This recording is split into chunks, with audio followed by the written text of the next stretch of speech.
মা কখন মন্দিরে যাবে? বৃষ্টি স্টার্ট হয়ে গেল তো। সেটাই তো ভাবছি রে। আজকে এমনি আমার কত লেট হয়ে গেল বলতো। শরীরটা খুব একটা ভালো ছিল না কালকে থেকে, তো জানিস। সেই কখন ভোরবেলা আমি 4:30 নাগাদ অ্যালার্ম দিয়েছি, বাজলো, তারপরেও আমি উঠতে পারলাম না। অ্যালার্মটা বন্ধ করে শুয়ে পড়লাম, দেখলাম যখন উঠলাম 6:45।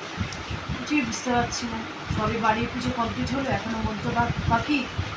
কখন বৃষ্টি, এত বৃষ্টি হচ্ছে, কখন কি যাবো মন্দিরে? বৃষ্টি মাথায় নিয়ে যেতে হবে রে বাবা, কিছু তো করার নেই।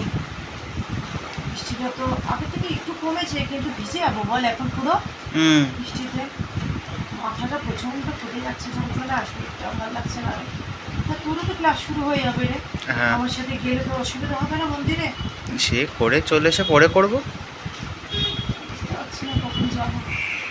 তুই এক কাজ কর, তুই বরঞ্চ মেথি জল খেয়ে চাটা খেয়ে তুই খাওয়া দাওয়াটা মিটিয়ে নে। ও আমার জন্য বসে থাকিস না বাবা। একসাথেই করবো। একসাথে করলে তোর অনেক লেট হয়ে যাবে, না বুঝতে পারছিস না? না না, হয়ে যাবে। সেরকমভাবে হয় নাকি কখন? হয়ে যাবে। করো না বাবা, তাড়াতাড়ি খেয়ে দে না, তাই না?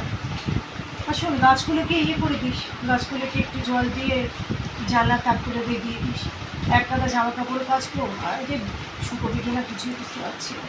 এখন দেখি বৃষ্টিটা খুবই বেশি হচ্ছে না রে বাবাই। হ্যাঁ, একটু না কমলে তো একটুখানি দেখি, নইলে বৃষ্টি মাথায় নিয়ে যাবো, ছাতা নিয়ে যাস। আর তো কিছু করার নেই, ঠিক আছে। আমাদের তো যেতেই হবে বজরংবাড়ি আজকে। হুম। যাই, দেখি কি হয় সারাদিন কতক্ষণ। আর বেশিক্ষণ কিন্তু ওয়েট করবো না বাবা, ছাতা টাতাগুলো বের করে নে, বেরিয়ে যায়, 9টা বাজে তো।